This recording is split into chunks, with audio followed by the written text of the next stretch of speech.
Evening आप सभी को। आई होप मेरा आवाज आप तक पहुंच रहा होगा। और हम आज यूनिट 3 देखने वाले हैं, इसके लिए वेट करेंगे। और बाकी सबका जैसे ही ज्वाइन करेंगे क्लास हम स्टार्ट करेंगे। पर्सनली गुड इवनिंग शैलेश सोची।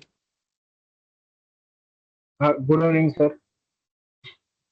क्या मेरा गुड इवनिंग सर।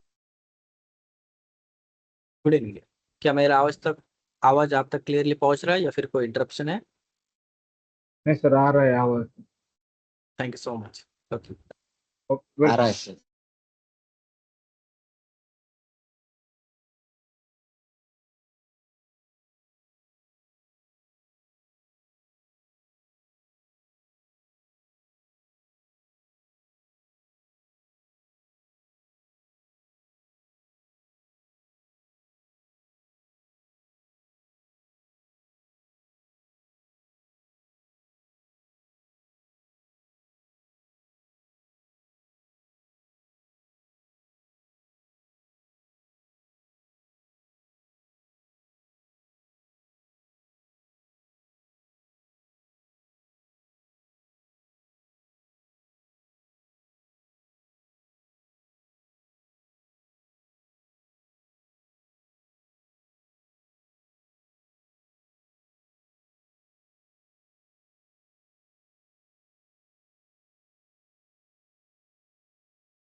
स्क्रीन दिखाई दे रही है?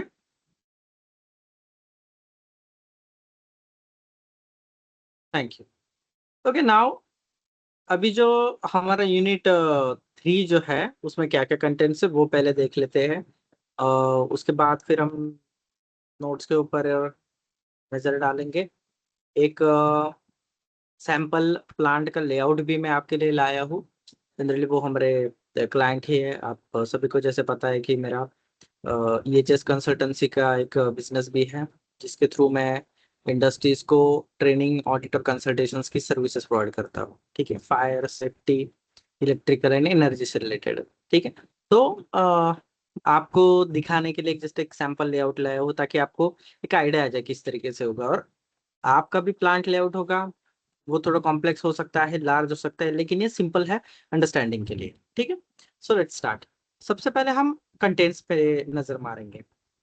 यूनिट का नाम है plant layout design and housekeeping, जिसमें हम प्लांट का लेआउट क्या होता है, डिजाइन किस तरीके से की जाती है, सेफ डिस्टेंस, फिर प्लांट के लेआउट के लिए किस तरीके की प्लानिंग की जाती है, प्लस प्लानिंग की जरूरत है क्या, अगर है तो क्यों है। ठीक है, then safety and good housekeeping. अब आप सभी को पता है कि हाउसकीपिंग को पहले बहुत नजरअंदाज किया जाता था, लेकिन आजकल वो एक सेफ्टी का एक इंटीग्रल पार्ट माना जाता है। व्हाई? क्योंकि बहुत सारे एक्सीडेंट जो माइनर्स देखे गए हैं, वो पूरा हाउसकीपिंग की वजह से वहां पर होते हैं। तो इसलिए अभी जब हम एक्सीडेंट प्रिवेंशन की बात करते हैं तब हमें गुड हाउसकीपिंग पर ज्यादा फोकस करना पड़ता है। जहां पर हाउसकीपिंग अच्छे से मेंटेन करोगे वहां पर obviously number of accident reduce हो जाते हैं, बहुत सारे एक्सीडेंट्स प्रिवेंट हो जाते हैं। ठीक है, इवन नियर मिस भी नहीं होते हैं। तो इसलिए सेफ्टी, जब आप गुड हाउसकीपिंग मेंटेन करते हो तब सेफ्टी इंप्रूव होती है, एनहांस होती है। ठीक है, then disposal of scrap and other trade waste. Trade waste क्या क्या है?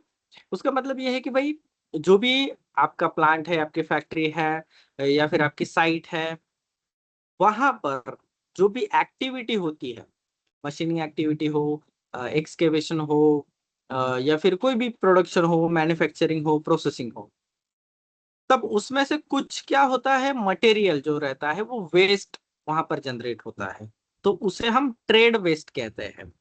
ठीक है, तो ऐसे ट्रेड वेस्ट का अगर हम प्रॉपरली डिस्पोजल करें, ठीक है, तो क्या होगा, आपका गुड हाउसकीपिंग मेंटेन होगा। अगर हम पुअर वेस्ट मैनेजमेंट वहां पर करें, कहीं पर भी डिस्पोज करें ऐसे ट्रेड वेस्ट को, तो वहां पर क्या होगा, कि अनहाइजीन होगा, पुअर हाउसकीपिंग होगा, अल्टीमेटली वहां पर क्या होगा, फिर डिसीजेस बढ़ेंगे, ठीक है, और एक्सीडेंट होने के चांसेस भी बढ़ते हैं।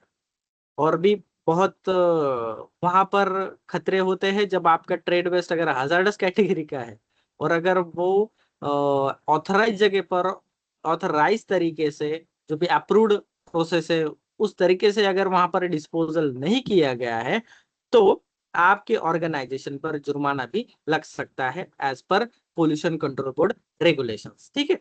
तो वेस्ट मैनेजमेंट के भी बहुत सारे क्राइटेरियाज होते हैं और उसके टाइप्स भी होते हैं, ठीक है। सॉलिड वेस्ट हो गया, फिर हजार्डस वेस्ट हो गया, उसके बाद फिर ई वेस्ट आ गया, मतलब इलेक्ट्रॉनिक वेस्ट जो होता है, battery waste.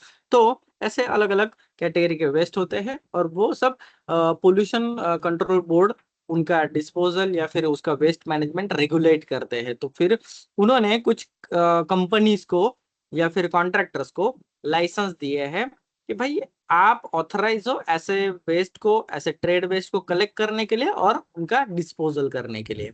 Simple as that, right. तो now this is for the trade waste. आगे है फिर प्रिवेंशन ऑफ स्पिलेज।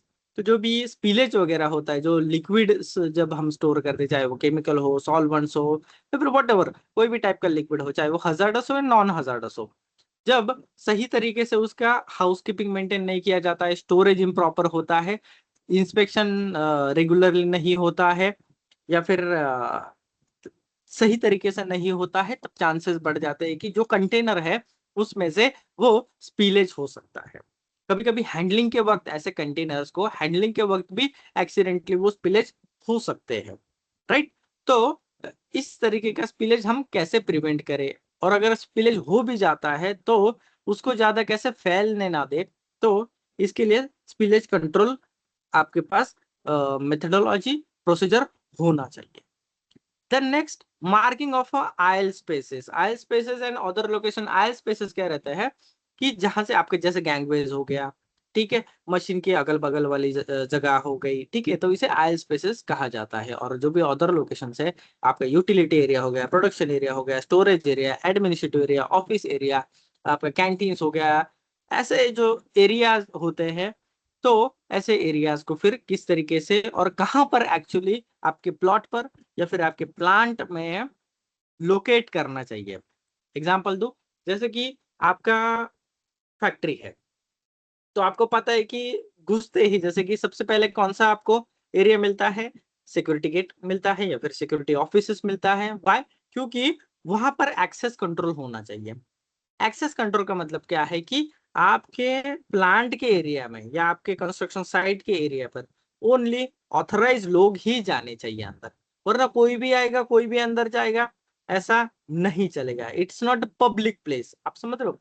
आपकी जो फैक्ट्री है या फिर आपका जो साइट का एरिया है, ठीक है, तो वो पब्लिक स्पेस नहीं है, आप समझ रहे हो। तो इसीलिए जो भी ऑथराइज है, मतलब आपके एम्प्लॉयज, आपके विजिटर्स, हुएवर, ठीक है, तो वेंडर्स हो गया, तो वो ही ऑथराइज है कि भाई उनको ही परमिशन होती है कि अंदर आ सके, आप समझ रहे हो बात को। तो ऐसे लोगों को आइडेंटिफाई करके उनको ही अंदर जाने देना चाहिए। जो भी अनऑथराइज है वो बाहर रोकने के लिए एक्सेस कंट्रोल सिस्टम होता है। एक्सेस कंट्रोल में सिक्योरिटी का पार्ट होता है, अभी आप समझ रहे होगे। तो सबसे पहले फिर एंट्रेंस पर वो आएंगे, देन आपका थोड़ा सा ग्रीन बेल्ट एरिया आता है। What is green belt area? ऐसा एरिया कि जहां पर आप पेड़ उगाते हो या फिर आपकी ग्रीनरीज होती है, लॉन्स होते हैं, आप समझ रहे हो बात को। तो इस तरीके से वो एरिया मार्क होता है। देन आपका पार्किंग एरिया होता है। कभी कभी नेक्स्ट सिक्योरिटी चेक भी हो सकता है वहां पर। देन उसके बाद आपका प्रोडक्शन एरिया स्टार्ट हो जाता है। फिर एक जगह में आपका मटेरियल एंट्री रहेगा, एक तरीके से आपका मैन का एंट्री रहेगा, मतलब जो एम्प्लॉयज वो आएंगे। फिर मटेरियल जो इनवर्ड होता है, मतलब कोई मैन्युफैक्चरिंग कंपनी है तो सबसे पहले मटेरियल तो आएगा अंदर, रॉ मटेरियल तो आएगा जिस पर प्रोसेस हो रही है, तो वो कहाँ रखेंगे, ठीक है, तो वहां पर स्टोरेज रहेगा। फिर उसके बाद क्या होगा, जो भी मटेरियल आ रहा है उसका एंट्री होगा, क्वालिटी चेक होगा, फिर उसको फर्स्ट प्रोसेस के लिए भेजा जाएगा। तो इस तरीके से आपका इंडस्ट्री का लेआउट रहेगा दोस्तों। अब जैसे ही आपका प्रोडक्ट बन के तैयार होता है, फिर क्या होता है, उसका पैकिंग होता है, स्टोरेज होता है, देन अगेन उसका क्या होगा, डिस्पैच होगा। मतलब आप उसको कहीं ना कहीं बेचने के लिए या लेके तो जाओगे बाहर, तो फिर आप क्या करोगे, व्हीकल्स में या आपके प्लांट में एक प्रोसेस तो रहेगा डिस्पैच, तो फिर मटेरियल क्या होगा, वहां पर डिस्पैच होगा, व्हीकल्स में लोड होगा, कंटेनर्स में लोड होगा, और फिर वो बाहर लेके जाएगा। तो मतलब इनवर्ड से लेकर आउटवर्ड तक, ठीक है, ये सब क्या रहेगा, आपका प्रोसेस फ्लो रहेगा। और तकरीबन इसी तरीके से आपका फैक्ट्री, आपका प्लांट, आपका प्रोजेक्ट साइट क्या रहता है, सेटअप रहता है। और इसको हम लेआउट डिजाइन कहते हैं, बेसिक।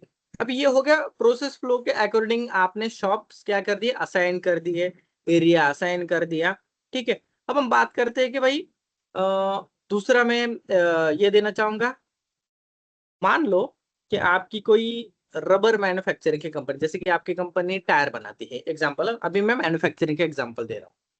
अब टायर बनाने की कंपनी है, आपके कंपनी का नाम है एबीसी टायर्स, राइट। अब एबीसी टायर्स, आपको पता है सबसे पहले लेआउट में क्या आएगा, सिक्योरिटी गेट आएगा, ग्रीन बेल्ट एरिया आएगा, फिर आपका मटेरियल इनवर्ड आएगा, फिर दूसरा गेट आएगा, वो किसके लिए रहेगा, जो एम्प्लॉयज है उनके एंट्री के लिए रहेगा। अब मटेरियल में क्या आएगा, रबर का रॉ मटेरियल आएगा, राइट, रॉ मटेरियल आएगा। फिर उसके बाद क्या होगा, वो मटेरियल क्वालिटी चेक किया जाएगा, फिर प्रोडक्शन के लिए एक एक प्रोसेस के लिए आगे भेजा जाएगा। अब मुझे बताइए एक प्लांट चलाने के लिए कौन कौन से चीजों की, कौन कौन से एनर्जीज की जरूरत होती है। जस्ट मैं आपको क्वेश्चन पूछ रहा हूँ, एक मैन्युफैक्चरिंग रबर प्लांट है, तो उसके लिए किन किन चीजों की आपको जरूरत होगी, मुझे ये बताइए, अंदर प्लांट के अंदर, बताइए Shailesh ji. Utilities, utilities, good. अब यूटिलिटीज कौन कौन से वाटर, रिक्वायर्ड है? Hmm, steam, water, okay, correct correct. Air, लागत असेल तर नायट्रोजन. गुड। और ठीक है, ये हो गया। देन विवेक जी और बताइए, इन्होंने यूटिलिटीज का नाम गिना दिया, अब और कौन सी चीजों की जरूरत होगी? Cooling assembly tower, point, uh, canteen, hmm, okay, water, safety correct, yes, के हिसाब सेफ्टी, से देखना पड़ेगा। गुड, वेंट्स है, हाँ, उसमें करेक्ट। कांबळे इंद्रजीत जी बोलिए। canteen, assembly point, canteen assembly points, good. और अच्छा, क्या आपको 4M के बारे में सुना है आपने, 4M? 4M, नहीं सर, चार मॅन, एम रहते हैं। मशीन, हाँ हाँ, material, man, man, machine, machine, material, material material, and method, method. ठीक है। अब व्हाट इज 4M? 4M क्या है? 4M एक कोई भी प्लांट ले लीजिए, कोई भी इंडस्ट्री ले लीजिए, उसमें आप 4M के बिना काम नहीं कर सकते, या कोई भी इंडस्ट्री उसके बिना चल नहीं सकती। मतलब सबसे पहले आपको फैक्ट्री में क्या चाहिए, आदमी चाहिए काम करने के लिए, ओके, सिक्योरिटी से लेके डिस्पैच के, लोडिंग अनलोड के, कॉन्ट्रैक्ट लेबर तक, आपके प्लांट हेड से लेके वहां पर आपके सुपरवाइजर तक, मतलब आदमी चाहिए। 4M में से एक M हो गया। दूसरा क्या चाहिए, मैन हो गया। मटेरियल चाहिए, मैंने रबर फैक्ट्री का नाम लिया था, तो मतलब रॉ मटेरियल चाहिए, आपको टूल्स चाहिए। अभी आप समझ रहे हो, मैन, मटेरियल हो गया आपका।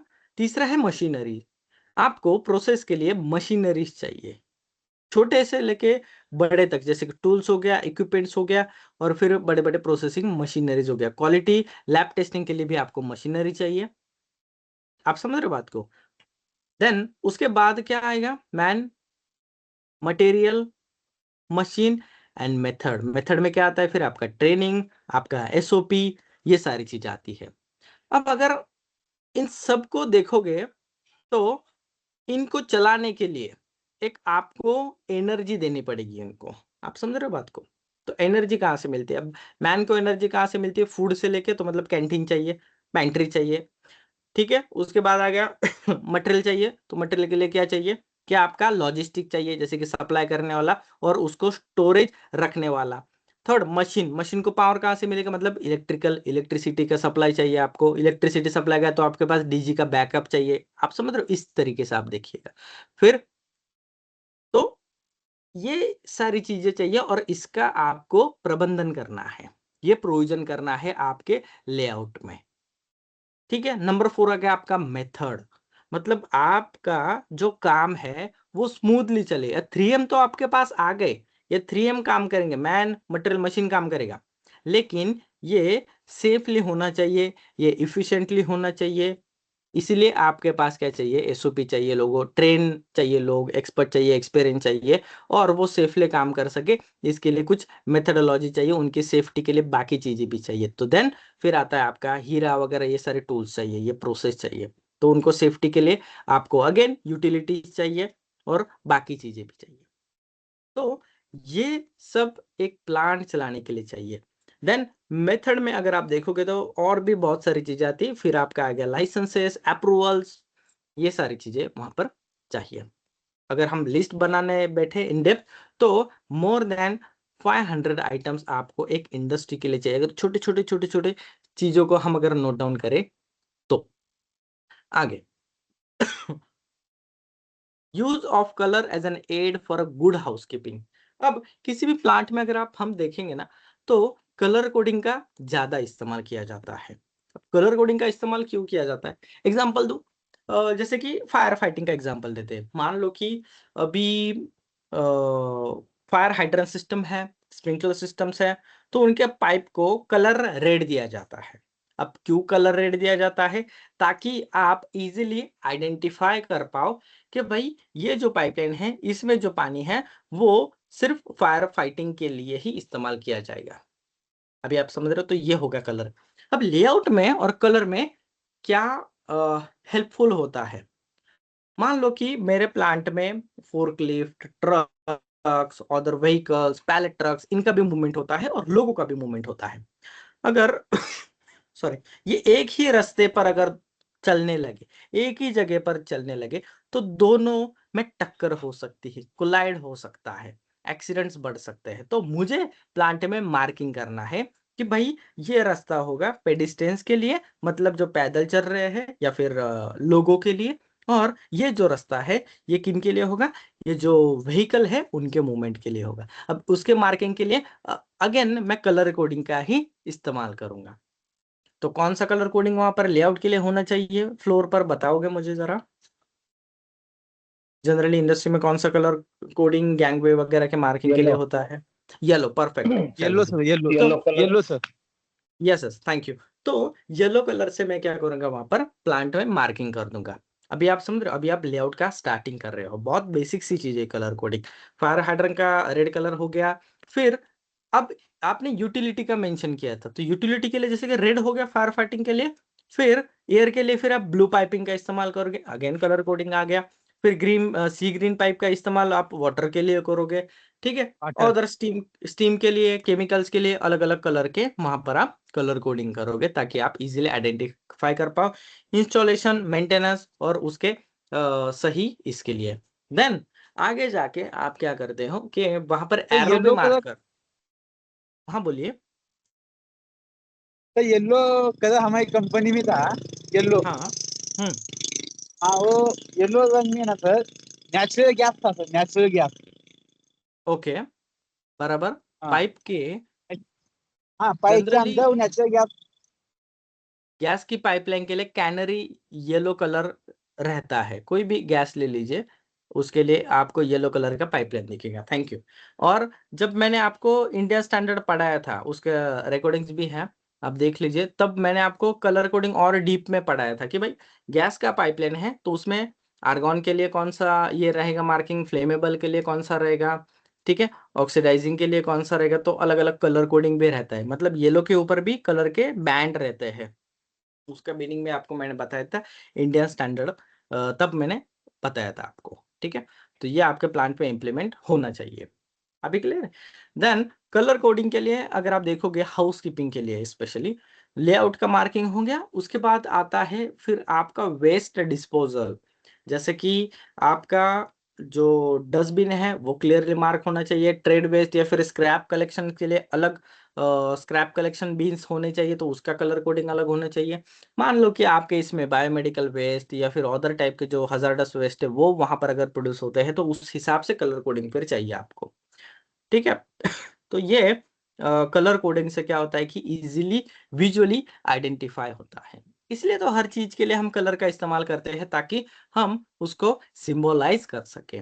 एग्जाम्पल, जब हम रोड पर जाते हैं तो रेड कलर का मतलब होता है कि आपको रुकना है, आपकी व्हीकल रुकनी चाहिए, you are not allowed to pass. Green colour का मतलब है now you are allowed to pass. अभी आप समझ रहे हो।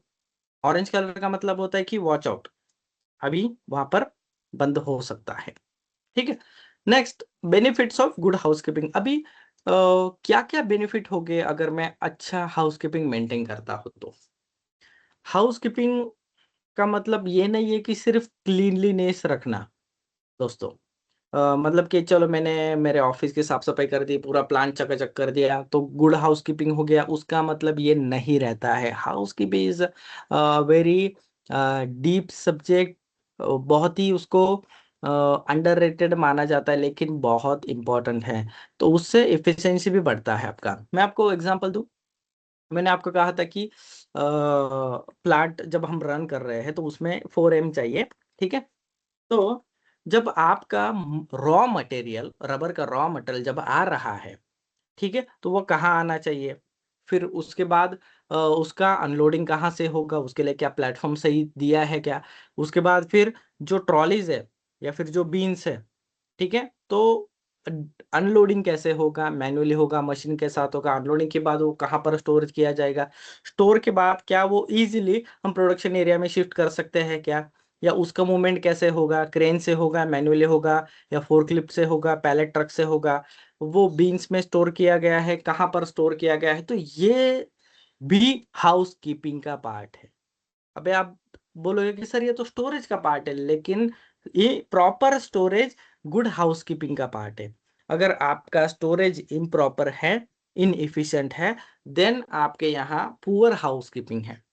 ऐसा नहीं है कि मैंने स्टोर को एकदम चकाचक धो दिया, ये कर दिया और वो अच्छा दिख रहा है, चमक रहा है, it is good housekeeping. Wrong. मैं 5 years का जब ऑडिट करता हूँ, हमारी कंपनी जब देखता हूँ मैं, तो अभी भी लोगों के दिमाग में, मतलब एक्सपर्ट लोगों के दिमाग में, housekeeping is equal to cleanliness ऐसा ही समझते हैं।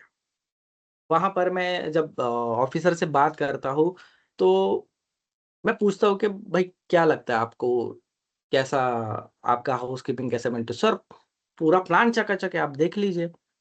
मैं आपसे ऑब्वियसली कंसल्टेशन चाहिए, लेकिन आप देख लीजिए, एक आपको ये नहीं दिखेगा हमने बहुत अच्छे तरीके से क्लीन किया है, मेंटेन किया है। मैंने कहा देखो, सबसे पहले तो ये मिसकंसेप्शन आप दिमाग में से निकाल दो। मैं ओपनिंग मीटिंग में सबको बोलता हूँ कि cleanliness is not equal to housekeeping. Cleanliness housekeeping का एक पार्ट है। ठीक है। तो ये मिसकंसेप्शन आप दिमाग में से निकाल दो। तो साफ कर दिया, मतलब good housekeeping is not. Housekeeping के बहुत सारे वर्टिकल्स है, बहुत सारे मॉड्यूल्स है, वो आपको देखने पड़ते हैं।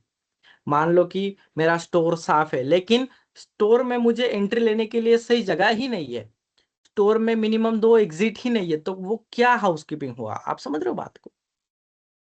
अगर मान लो कि मुझे अगर कोई मटेरियल, कोई बैच, कोई भी रॉ मटेरियल या फिनिश प्रोडक्ट या कोई भी बॉक्स या कोई भी चीज ढूंढने में अगर मुझे ज्यादा वक्त जा रहा है, मुझे पता नहीं है कि कहाँ पर वो चीज है, उसका कोई साइनेज नहीं है, ढूंढने में दिक्कत हो रही है, या जो वो स्टोर में काम कर उसको ही पता नहीं है, या बहुत ज्यादा वक्त लग रहा है ढूंढने में, सेकंड उस चीज को निकालने में, उस चीज को वापस रखने में, it is not a good housekeeping.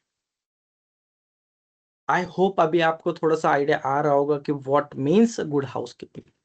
तो आप जो भी मटर रख रहे हो वो प्रॉपरली रखिए, जिसकी हर एक चीज के लिए उसकी जगह होनी चाहिए, और हर चीज उसकी जगह पर होनी चाहिए, चाहे आपके टूल्स हो, चाहे आपका मटेरियल हो, चाहे आपका मशीनरीज हो, चाहे यूटिलिटीज के एरिया हो, मतलब किसी भी चीज से, किसी भी ऑपरेशन को, किसी भी पर्सन को, किसी भी मूवमेंट को दिक्कत नहीं होनी चाहिए। उल्टा हेल्पफुल तरीके से हो, इफिशिएंट एंड स्मूथली ये सारी चीजें चले, इससे गुड हाउसकीपिंग कहा जाता है। So that's what we do जब हम 5 years का ऑडिट करते हैं, जब हम हाउसकीपिंग का कंसल्टेशन देते हैं प्लांट में।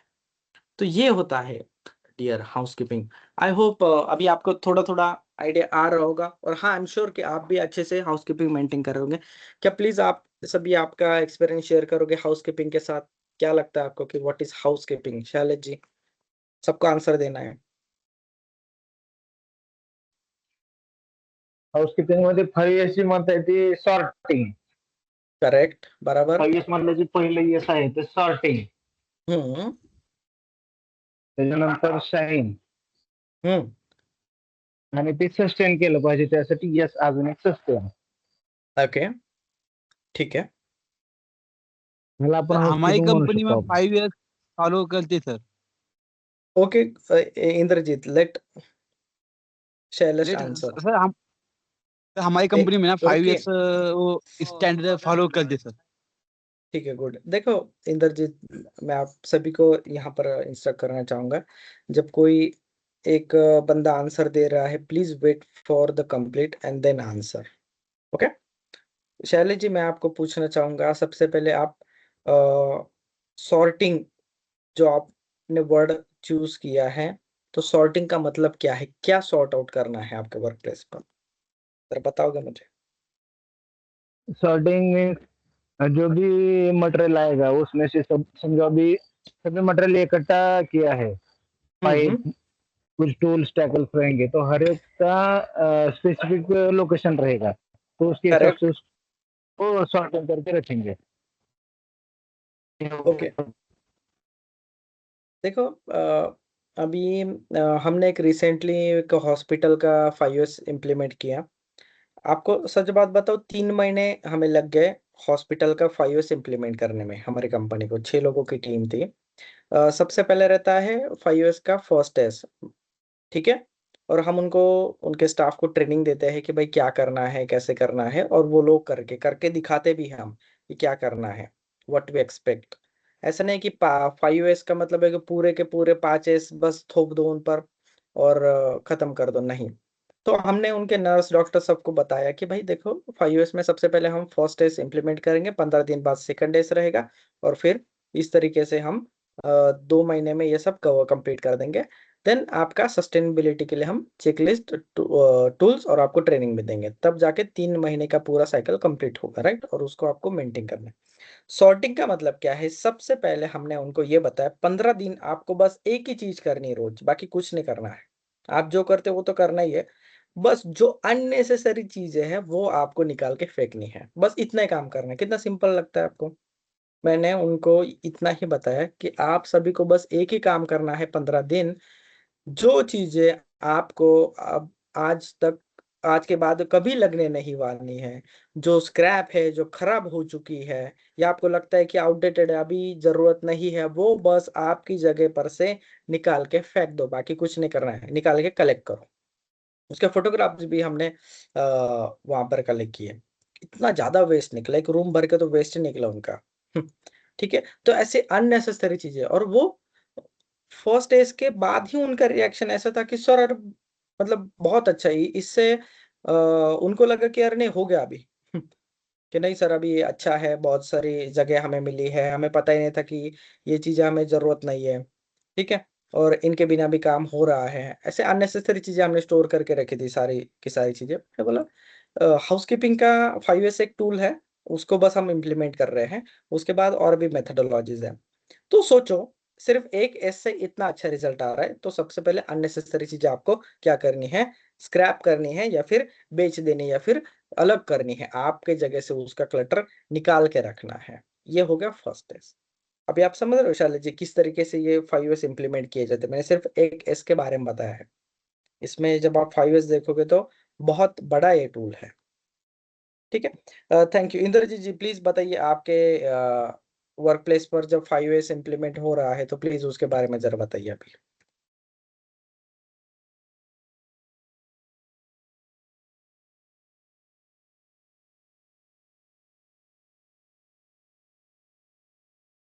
सॉर्ट आउट हो गया। अभी नेक्स्ट चीज क्या है इंद्रजीत जी, कांवड़े जी बोलिए, या फिर क्या मेरा आवाज आप तक पहुंच रहा है ना? इंद्रजीत, कांबळे जी बोलिए, क्या होता है हाउसकीपिंग में? ओके, विवेक जी, आपका क्या कंसेप्ट आइडिया है हाउसकीपिंग को लेकर? मैं 5S के बारे में नहीं पूछ रहा हूँ, मैं जनरल हाउसकीपिंग के बारे में पूछ रहा हूँ। हाउसकीपिंग में फिर जो मटेरियल है वो सेग्रीगेट करेंगे, हजार्डस और नॉन हजार्डस, या eco Correct. Waste, disposal waste, उसमें भी हम हाउसकीपिंग में वो सेपरेट कर सकते हैं। बराबर, मतलब ठीक है। ई वेस्ट अभी बंद कर रहे हैं, पेपर वर्क हमको कम करना है। हाँ, तो बराबर। वो भी एक है। हम्म, और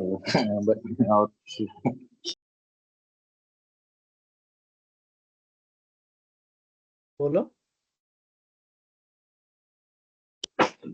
अभी और फिर बस उतना ही अभी। ओके, कांबळे इंद्रजीत जी बोलना चाहोगे?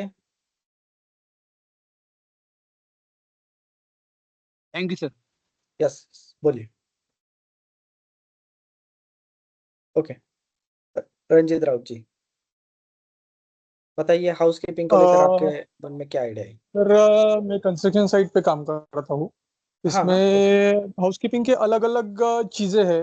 अगर अभी मैं बराबर। सोचूं तो हाँ, क्लीनिंग या सॉर्टिंग के अलावा भी हर जो प्रोजेक्ट है उसमें हर चीज के लिए अपनी एक जगह है।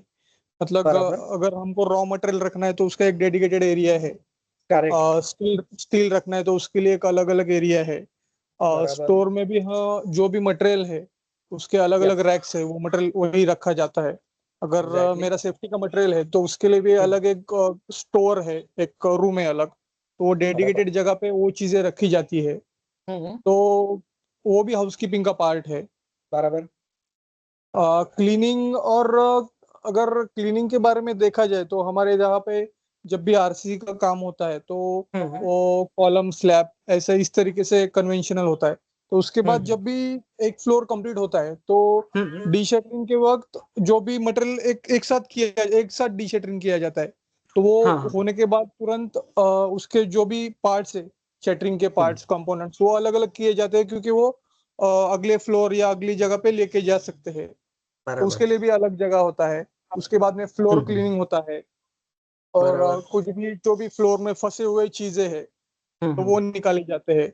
एक एक्सेस बनाया ओके, जाता है ड्यूरिंग डी शटरिंग में भी। हम्म, तो ये हर हम्म, एक एक्टिविटी के लिए हाउसकीपिंग जरूरी है, और सेफ्टी का बहुत इंपॉर्टेंट पार्ट है हाउसकीपिंग। अगर जहाँ पे हाउसकीपिंग ओके, नहीं होती तो वहाँ पे हम्म, एक्सीडेंट होने के चांस बहुत बढ़ जाते हैं। बराबर।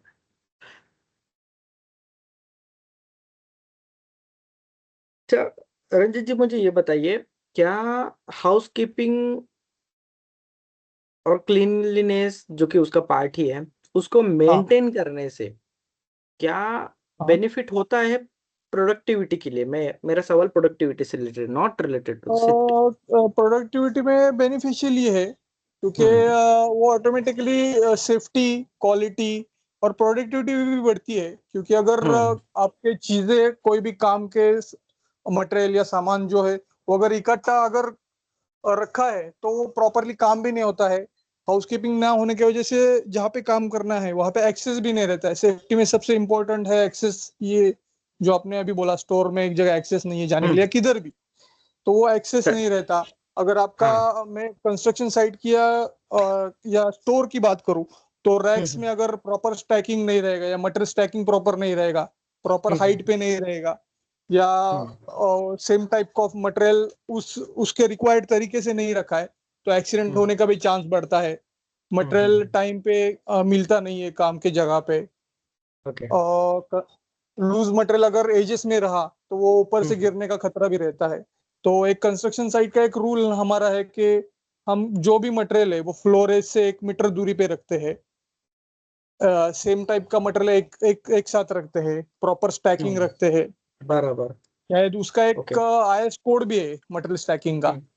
हाँ, ओके। तो हम वैसा तो कोशिश उसको करते हैं साइट पे कि वो हाउसकीपिंग रहे साइट पे। परफेक्ट। आप और आप हाँ, और 5 years आपने का हमने साइट पे हाँ ये भी लिया, थोड़ा सा इंटरनल हमने ट्रेनिंग भी लिया था।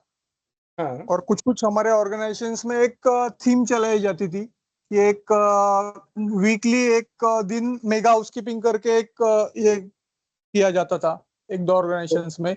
उस ओके। दौरान हमने हर सैटरडे में एक सेकंड हाफ में पूरा जो स्टाफ है, सीनियर स्टाफ या जो भी है, सब लोग वो हाउसकीपिंग में लग जाते थे, तो बाकी ओके, सब गुड। लोगों के लिए वो मोटिवेशन भी हो जाता था। Correct, correct. और एक डेली के एक्टिविटी से लेके एक थोड़ा सा अलग एक्टिविटी जब हम करते हैं तो और भी अच्छा लगता है, और उसका बेनिफिट यस, भी होता है। Yes, thank you. Ranjit yes. जी, आप कौन सा ऑर्गेनाइजेशन में हो? मैं पुणे में हूँ sir, Brahma Corp. Brahma Corp में है, ओके डियर। और जी, आपका जी। रेसिडेंशियल और कमर्शियल साइट्स है, राइट, ये प्रोजेक्ट? दोनों है high rise okay, projects okay. है। अच्छा, थैंक्स। सो आप सभी ने मिलकर बहुत अच्छे आंसर दिए, लेकिन आप सभी ने हाउसकीपिंग और 5S में से एक चीज थोड़ा सा मिसिंग कर दिया है। बहुत छोटा चीज है, लेकिन वो थोड़ा मिसिंग है। कोई गेस करना चाहेगा वो कौन सा चीज मिसिंग है?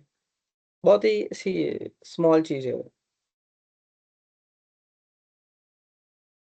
क्या लगता है आपको कौन सी चीज रह गई है?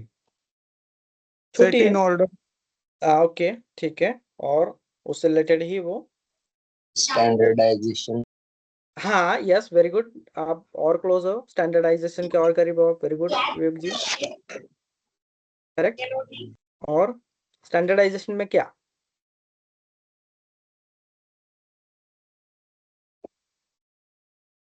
गेस करना चाहेगा कोई? बहुत छोटी चीज है वो, स्टैंडर्डाइजेशन में भी वो सब पार्ट है। आपको चांस देना चाहता हूँ गेस करने के लिए, कौन सी चीज रह गई है डिस्कस करने की हाउसकीपिंग में? Sustainability. Okay, sustainability, last sustain part good. Most important part sustainability ही है। और shine. Sign, what sign? Sign बराबर है। और बोलिए, साइनेज। शाइनिंग बोले तो ऐसा क्लीनिंग, शाइनिंग। साइनिंग मैं उसका एक नाम है, मैं आपको देता हूँ स्टैंडर्ड नाम, आइडेंटिफिकेशन, मार्किंग एंड साइनेजेस उसमें आते हैं। कौन सी चीज कहाँ रखी जानी चाहिए ये आपको कैसे पता चलेगा? तो उसके लिए क्या रहता है? Signage and labelling. आइडेंटिफिकेशन रहता है। Yes, labelling, labelling. ठीक है। ओके अब ये ओके। आ गया स्टैंडर्डाइजेशन स्टेप का पार्ट। ठीक है, आपने बहुत अच्छे तरीके से आपने अनवांटेड मटेरियल सॉर्ट आउट कर दिया। ठीक है, आप लेआउट की बात कर रहे हो, मटेरियल के लिए जगह अलॉट कर रहे हो, भाई पता तो होना चाहिए। मैंने कहा ना, छोटी चीज है, बहुत इंपॉर्टेंट है। लेबलिंग, ये आइडेंटिफिकेशन, साइनेज, ये पार्ट आता है आपका किसका? कौन सा स्टेज है अपना? स्टेज 4 स्टैंडर्डाइजेशन का। स्टैंडर्डाइजेशन में आपका रूट मार्किंग आ गया, फ्लो या फिर डायरेक्शन मार्किंग आ गया, आपका फ्लोर मार्किंग आ गया, आइडेंटिफिकेशन आ गया, साइनेज आ गया, लेबलिंग आ गया, पोस्टर्स आ गए। ये सारी चीजें उस पर आती है। ये हो गया स्टैंडर्ड, ये हाउस कीपिंग का पार्ट है। सोचो, अब आप एक्सपर्ट हो, आपको पता है, लेकिन लोगों को नहीं पता है कि लेबलिंग, आइडेंटिफिकेशन ये इसका पार्ट है, हाउसकीपिंग का पार्ट है। सोचो, उनको लगता है कि सफाई ही सिर्फ हाउसकीपिंग है। नो। अब हम लेबलिंग से बेनिफिट कितना होता है ये मैं आपको मेरे घर के एग्जाम्पल से बताना चाहता हूँ कि ये कितना इंपॉर्टेंट है और उससे कितना प्रोडक्टिविटी बढ़ता है। देखो, कुछ साल पहले जब मैं फील्ड में नया नया था और सीख रहा था, एक्चुअली अभी भी सीख रही हूँ। ठीक है, और मैंने आपको बताता हूँ कि we are life long learner. हमारी सेफ्टी वालों की पढ़ाई जब तक मरते दम तक चालू ही रहती है, कभी खत्म नहीं होती है। हमें पढ़ते ही रहना चाहिए। ओके, सो तब मेरे 5S हाउसकीपिंग के बारे में मैंने पढ़ा, और उसके 1-2 महीने बाद मेरे घर में मैं किचन में हेल्प करता था थोड़ा सा। तो मैंने नोटिस किया कि क्लटर के, भाई कौन से डब्बे में क्या चीज रखी है वो जल्दी मिलती नहीं थी। क्योंकि होता क्या था कि डब्बे घर में ऊपर रखे जाते थे, तो मुझे चेयर लाना पड़ता था, और हर एक डब्बा जो था एल्यूमिनियम का, उसको या स्टेनलेस स्टील का, उसको खोल के देखना पड़ता था कि उसमें क्या है। अभी आप समझ रहे हो कि ये छोटा सा प्रॉब्लम था। अब मुझे देखना पड़ता था कि उसमें क्या पापड़ है, क्या किसमें दाल है तो कौन सी टाइप की दाल है, चावल कहाँ पर रखे हैं, तो ये सब डब्बे खोल के मुझे ही ऊपर चढ़ाया जाता था, और भाई आप ढूंढ के दो मुझे। और इसमें मतलब वीक में 2-3 दिन मेरे आधा 1 घंटा कुल मिला के वेस्ट हो जाता था, राइट। तो मेरे एक अचानक से दिमाग में है कि हम इस पर क्या सॉल्यूशन कर सकते हैं, और बहुत सारे घरों में ये सॉल्यूशन ऑलरेडी इम्प्लीमेंटेड है। दो चीजें हम कर सकते हैं। एक तो एक ट्रांसपेरेंट डब्बा लाके वहां पर रख सकते थे, ताकि क्या होगा, आसानी से दिख सके। लेकिन घर में कैसा था कि माँ बोले कि नहीं, प्लास्टिक में फूड नहीं चाहिए, तो इसीलिए प्लास्टिक फ्री हमारा किचन है आज भी। तो हम ट्रांसपेरेंट डिब्बा जो था, उसका जो ऑप्शन था वो वहां पर कैंसिल हो गया, और जो भी है वो ग्लास के जार से छोटे छोटे। बड़े डब्बे जो है वो आपके एल्यूमिनियम के हैं और स्टेनलेस स्टील के हैं। तो फिर क्या कर सकते हैं, फिर मैं लेबलिंग कर सकता था, तो यस, मार्कर उठाया और लेबलिंग कर दिया। माँ बोले कि हैंड राइटिंग सही से नहीं आ रहा है, तो मैंने, एक मेरा दोस्त था, उससे स्टिकर प्रिंटिंग करवा लिया। एक्चुअली छोटा सा प्रिंटिंग मशीन था उसका, लेबल प्रिंटिंग मशीन से वो लेबल के हर एक डब्बे पर लिख दिए, मैंने चिपका दिया अच्छे से।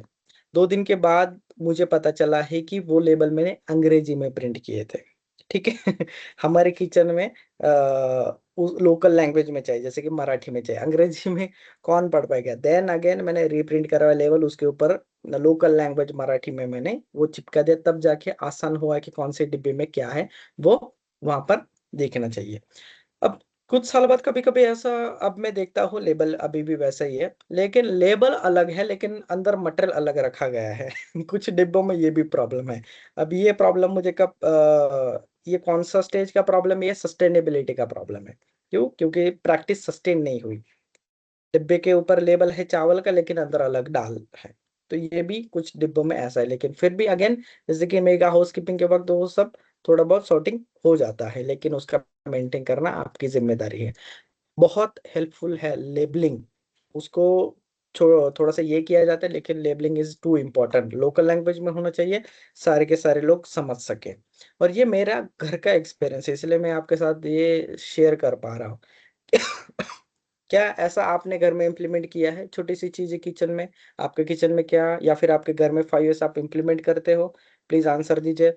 कांबड़े इंद्रजीत जी, क्या ऐसा है? ऐसा नहीं है सर, हम्म। अभी क्या? इम्प्रूवमेंट करूंगा सर अभी गाँव जाने के बाद। Okay, very good.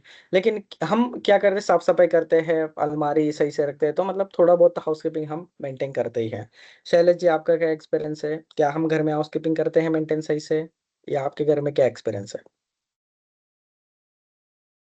House keeping करते हैं, इसमें हम्म। से थोड़ा ये लेबलिंग का भी करते हैं, और जिधर लेबलिंग नहीं चाहिए उधर ग्लास का डिब्बा यूज कर सकते हैं। करेक्ट। और मैं, उसमें से हाँ, अंदर का मटेरियल दिख जाएगा, करेक्ट करेक्ट, ताकि क्या होगा आपका विजिबली, मतलब जो कलर कोडिंग मैंने बताया, देखो ये विजिबिलिटी ट्रांसपेरेंट। रहेगा। हाँ, करेक्ट, विजिबिलिटी से क्या होगा कि आपका ढूंढने में जो टाइम जाता है वो वहां पर बच जाता है। और पर्सनली मैं आप सभी को बराबर। ये भी बताना चाहूंगा कि हमारी जो खाने पीने की चीजें हैं, ये मैं ऐसा पर्सनली बता रहा हूँ दोस्तों, it's not a part of our syllabus, कि वो प्लास्टिक फ्री होनी चाहिए। जैसे कि हमारे ऑफिस ने अभी इनिशिएटिव लिया है कि कुछ महीनों में हम प्लास्टिक फ्री ऑफिस कर रहे हैं, मतलब हमारा ऑफिस में प्लास्टिक अलाउड नहीं है। सोचो। तो सबसे पहले हमने स्टार्ट किया कि जो जो इडिबल चीजें हैं हमारी कंपनी में, जो मान लो कि टिफिन है हमारे स्टाफ के, या फिर वाटर बॉटल्स है, वो प्लास्टिक की नहीं होनी चाहिए। तो प्लास्टिक स्क्रैप करके कंपनी ने हमें स्टेनलेस स्टील की बॉटल दी है। बहुत सारे ऑफिस में भी देखता हूँ तो ग्लास की बॉटल्स दी जाती है। और फूड, जैसे कि आपका कैफेटेरिया का फूड हो गया, या फिर ये जो भी टिफिन हम लाते हैं, तो वो प्लास्टिक का नहीं होना चाहिए, वो स्टेनलेस स्टील का होना चाहिए। क्योंकि क्या होता है कि जब हम गर्म खाना ऐसे प्लास्टिक के डब्बे में रखते हैं, मतलब उसका ढक्कन भी प्लास्टिक का या रबर का नहीं होना चाहिए भाई। क्योंकि गर्मी से क्या होता है कि उसमें से माइक्रो प्लास्टिक रिलीज होते हैं, और फिर वो हमारे फूड चेन में, मतलब पेट में चले जाते हैं, और ऐसा एक्यूमुलेट होकर आपको पता है कि बहुत बड़े बड़े डिसीजेस का खतरा है। और अगर मैं कहूँगा तो कैंसर का भी खतरा है। अगर आज भी हम सब ने ब्लड टेस्ट किया तो हमारे ब्लड में माइक्रो प्लास्टिक डेफिनेटली होगा। आई एम 1000% गारंटेड, मेरे भी होगा और आप सभी में होगा, क्योंकि कहीं ना कहीं हमने माइक्रो प्लास्टिक कंज्यूम किया है। ठीक है, भले वो फूड से ना हो, एयर से भी, मतलब हवा में भी माइक्रो प्लास्टिक है दोस्तों। ठीक है, तो मैं आप सभी को ये रिकमेंड करना चाहूंगा कि प्लीज आपके घर में, आपके ऑफिस में, जहां पर भी हो, एटलीस्ट खाने पीने की चीजों में, मतलब जब हम राशन भी लाते हैं तो वो थैली भी प्लास्टिक की नहीं होनी चाहिए। जो खाना हम पकाते हैं वो रखने के लिए भी प्लास्टिक का कोई भी चीज नहीं चाहिए, ना कपड़ा चाहिए ना बर्तन चाहिए, कोई भी चीज प्लास्टिक की हमारे एटलीस्ट किचन में तो नहीं होनी चाहिए। पानी भी ठंडा हो गर्म हो, प्लास्टिक की चीजों में नहीं रखना चाहिए प्लीज। अगर आप पेपर कप में भी चाय पीते हो या कॉफी पीते हो, what ever, please avoid that. मैं आपको हाँ रिक्वेस्ट करता हूँ हर्टली कि ये छोटे छोटे चेंजेस है, एंड इट इज पॉसिबल, ऐसा नहीं है कि पॉसिबल नहीं है, ट्रस्ट मी। ये हम इम्प्लीमेंट कर रहे हैं, सारे के सारी चीज एक साथ मत करना, स्टेप बाय स्टेप करना बहुत आसान होगा। ठीक है, तो ये प्लीज कीजिए। विवेक जी, आप क्या क्या कहना है इस पर? क्या हाउसकीपिंग किस तरीके से आपके घर में, प्लांट में मेंटेन की जाती है? हम घर सर की बात करेंगे मेरे, पर्सनल। हाँ घर में हाउसकीपिंग तो हाउस, वो तो साफ सफाई होगा। एक डॉक्यूमेंट्स के लिए हम कर सकते हैं, बच्चों का स्कूल का अलग और मेडिकल का ठीक है, गुड, अलग रखते हैं, उसका भी अगर वेरी गुड, ऑफिशियल सॉर्टेड है। डॉक्यूमेंट्स अलग। हाँ, और जो भी एक सीधा सिंपल अपना जो कैलेंडर रहता है उसमें भी हम हाँ, डेट वाइज जो सॉर्ट करके रखते हैं कि क्या है, एक एग्जाम्पल के तौर पे। बाकी हाउसकीपिंग गुड। में घर में साफ सफाई तो होना चाहिए। चलो अगेन हम सब प्रोफेशनल होके भी अगेन साफ सफाई पर ही आते हैं। मैं आपको एक और एग्जांपल देता हूँ। आप सभी को अगर मैं पूछूं कि आपके घर में सबसे इम्पोर्टेंट दो तीन चीजें बताइए, कि मान लो कि इमरजेंसी के वक्त आप सिर्फ उनको ही कलेक्ट करना चाहोगे, तो आप मुझे आंसर दोगे कि सर हमारे फैमिली मेंबर्स, सेकंड जो भी हमारे ज्वेलरीज वगैरह और कैश वगैरह है वो, और तीसरा हमारे डॉक्यूमेंट्स। एम आई राइट, यस और नो? ये तीन चीजें इंपॉर्टेंट है, इमरजेंसी के वक्त आप इन तीन चीजों को बाहर लेके जाओगे, यस और नो? जैसे कि मेरे घर में आग लगी तो मैं ये तीन चीजों को कलेक्ट करके बाहर भागूंगा, राइट? सो अब हम हाउस कीपिंग और इनका रिलेशन बताते हैं। मेरे घर में जो फाइल है अभी भी थोड़ा बहुत क्लटर है, ऐसा नहीं कह रहा हूँ कि 100% फुल प्रूफ है, लेकिन मैंने क्या किया घर पर कि हाँ हमारे जो डॉक्यूमेंटेशन है, जैसे कि प्रॉपर्टीज के डॉक्यूमेंटेशन अलग है, फिर मेरा पर्सनल एजुकेशन के डॉक्यूमेंट्स अलग है, मेडिकल जो फाइल है वो भी, मेरे बच्चों की, मेरी मेरी वाइफ की वो अलग है। उनके प्रिस्क्रिप्शन आने के बाद मैं उसमें लगा देता हूँ। हाँ कभी कभी लेट हो जाता है, कभी ये नहीं जमता है, लेकिन हाँ जब जैसे ही वक्त मिलता है मैं एजुकेशन डॉक्यूमेंट्स उसमें लगा देता हूँ। मेरे नर्सरी से लेके आज तक के रिजल्ट जो जो है वो मैंने कलेक्ट करके रखे हैं। तो ये मेरा पर्सनल फाइल होगा। मान लो कि मेरे कोई भी एजुकेशन डॉक्यूमेंट चाहिए, मैं बस एक फाइल निकालूंगा, सारे डॉक्यूमेंट्स वहां पर अवेलेबल है। मुझे प्रॉपर्टी के पेपर चाहिए वो मैं देख लूंगा। मान लो कि मुझे इंश्योरेंस के पेपर चाहिए, उसके लिए अलग फाइल रहेगा। मेरे बेटी बेटे या वाइफ के पेपर चाहिए, उसके लिए अलग है। फादर मदर की फाइल्स अलग है, तो हर एक पर्सन की फाइल वहां पर अलग होनी चाहिए, ताकि उनसे रिलेटेड डॉक्यूमेंट अगर खोजना है, बस एक फाइल निकालो, आपको सब के सब मिल जाएंगे। This is house keeping. इसमें कोई साफ सफाई की बात नहीं। और हाँ, आपको बताओ हम ये कब करते हैं? हम करते हैं दिवाली के वक्त, दिवाली के पहले। छुट्टियां मिली हैं भाई, क्या करो, साफ सफाई करो, घर को धो डालो एकदम चकाचक, अलमारी वगैरह सब सही से कर दो, स्क्रैप वगैरह बाहर निकाल दो। और दिवाली खत्म होने के बाद भाई 15-20 दिन बाद वैसा के वैसा आपका घर हाजिर क्लटर वाला। वो 4 स्टेज बहुत अच्छे से करते हैं, पांचवी जो स्टेप है 5 years का और हाउस कीपिंग का, वो मिस करते, सस्टेन नहीं करते हम। आपका ड्रावर खोल के देखिए आप। हम क्या करते हैं, आपका ऑफिस का भी ड्रावर अगर आप देखोगे तो बहुत सारी चीजें ऐसे मिक्स रहती है। हम महीने 2 महीने में या फिर जब भी हाउस कीपिंग होगा तब वो मेंटेन करते हैं, वापस वैसे ही हो जाती है। हम एक चीज है ना मिस कर देते हैं, कि जो भी चीज जहां पर रखनी चाहिए वहां पर नहीं रखते हम, तो मिलती नहीं है। अभी आप समझ रहे हो बात को? तो इस तरीके से ये सारी चीजें होती है।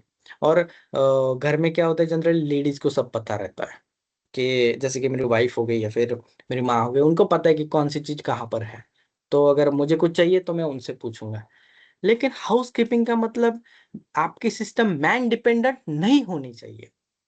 हाउस कीपिंग का मतलब है कि आपका जो वर्क प्लेस है, आपकी जो इंडस्ट्री है, वो सिस्टम डिपेंडेंट होनी चाहिए।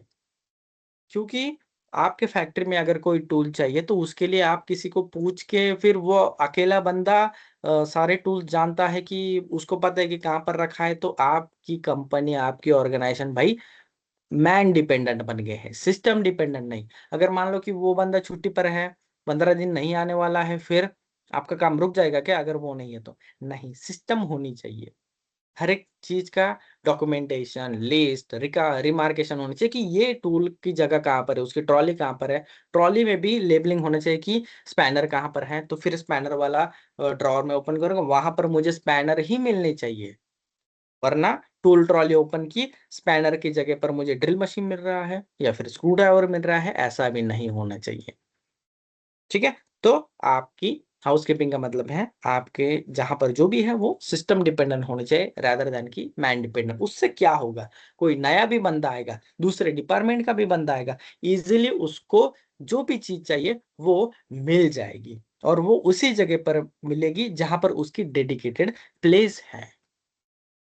दैट्स इट, ये होता है गुड हाउसकीपिंग का मीनिंग। फिर आते हैं हमारे जो भी गुड हाउसकीपिंग के पैरामीटर्स हैं, उसके ऊपर बहुत सारे मॉड्यूल्स है। अगर मैं डिस्कस करूंगा तो बहुत सारे मॉड्यूल्स हैं। अब इसका सस्टेनेबिलिटी के हमारे पास चेकलिस्ट होना चाहिए, ये वीकली डेली वहां पर हमें चेक करना चाहिए। फिर सेफ्टी चेकलिस्ट होना चाहिए for buying new machinery for the plant. मान लो प्लांट के आप परचेस कर रहे हो नई मशीन, तो आपके पास से क्या क्या पॉइंट्स चेक करने हैं किसी मशीनरी के, तो उसके लिए चेकलिस्ट होनी चाहिए।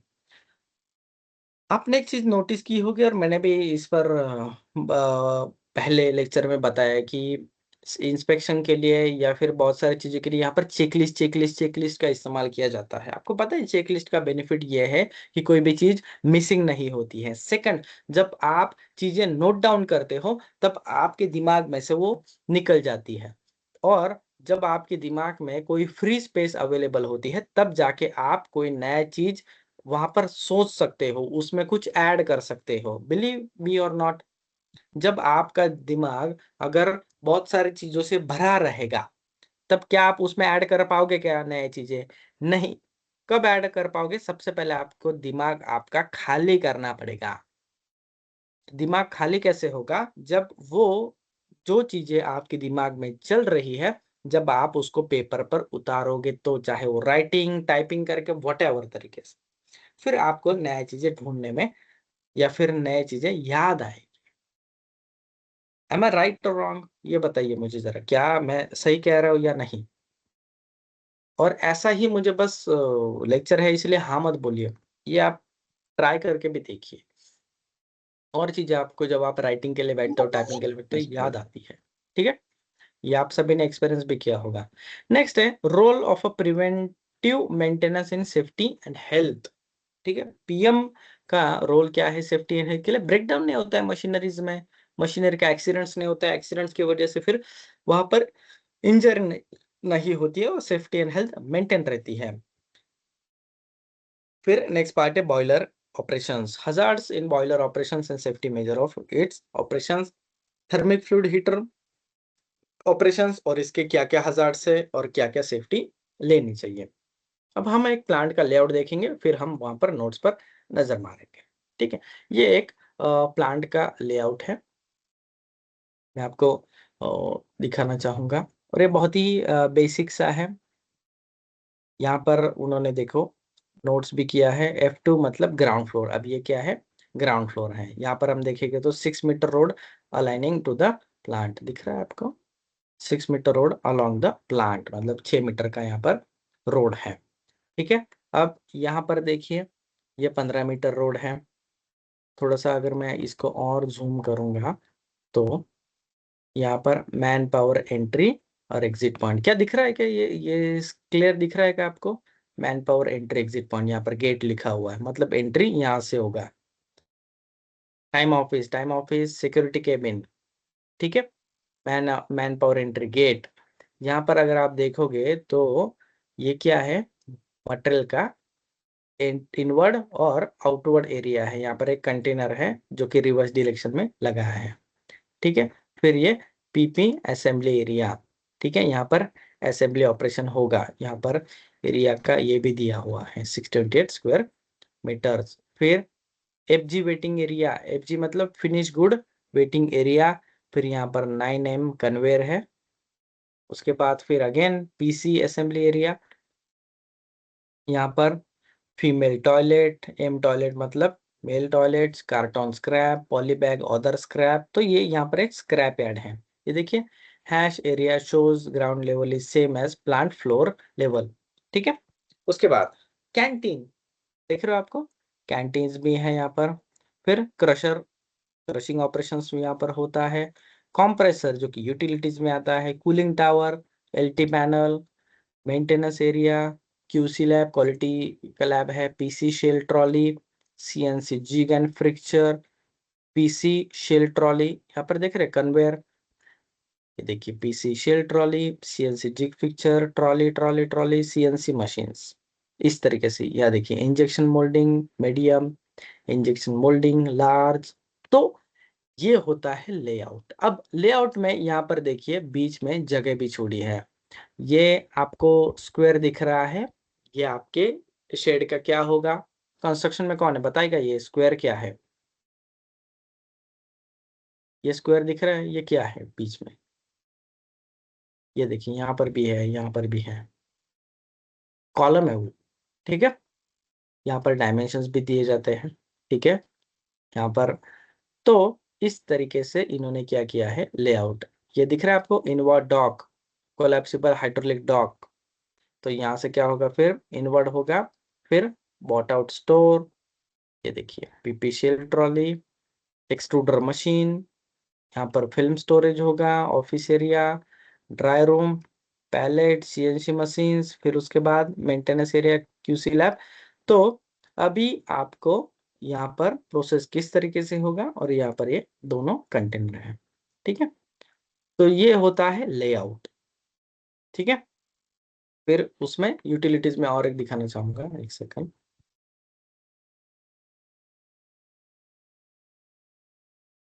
ये देखिए VCB-K2 मीटर इलेक्ट्रिकल सबस्टेशन। तो ये सबस्टेशन आपके प्लांट के बाहर है।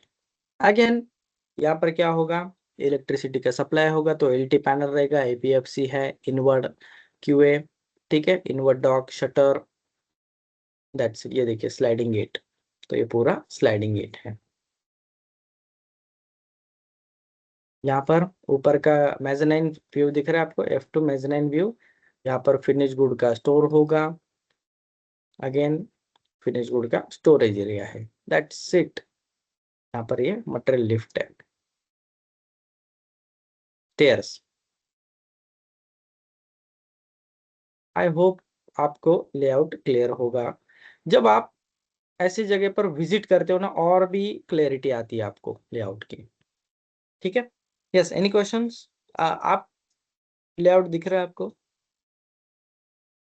मुझे बताइए लेआउट में कौन कौन सी चीजें आपको मिसिंग लगी?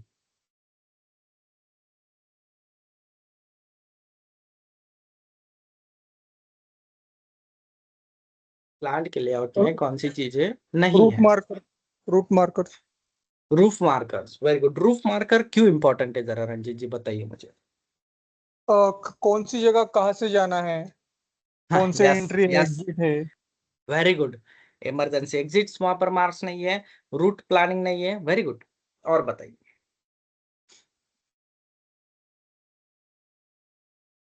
शैलेश, विवेक, क्या लगता है इसमें क्या और चीजें मिसिंग है? और कौन सी चीज लेआउट में होनी चाहिए?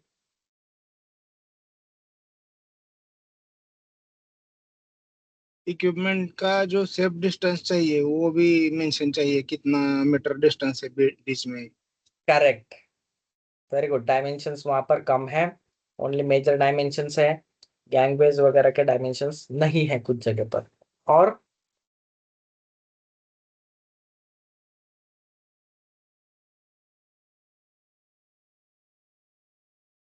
वहां पर इमरजेंसी जो है वो मार्किंग नहीं है। इमरजेंसी जो प्रोविजंस रहता है, fire fighting system, detection system, वो वहां पर मार्किंग नहीं किया गया है।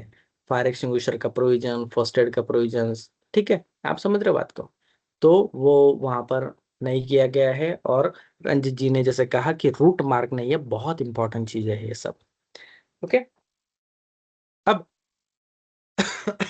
इसमें आपको नोट्स दिया गया है, प्लीज आप ये पढ़ लीजिए। प्लांट लेआउट, हाउसकीपिंग वगैरह हमने ये सब डिस्कस कर लिया है, ठीक है। एक बार आप सही से देख लीजिएगा। यहाँ पर मेथड्स वगैरह दिया है, जैसे कि डिस्पोजेबल। जनरली 5S का टूल भी अगर आप फॉलो करोगे तो भी सही से गुड हाउसकीपिंग मेंटेन हो जाता है। दैट्स इट, ठीक है। 5S सिस्टम के बारे में भी यहाँ पर पूरी तरीके से बताया है, बाकी का हम देखेंगे नेक्स्ट लेक्चर में। Any questions?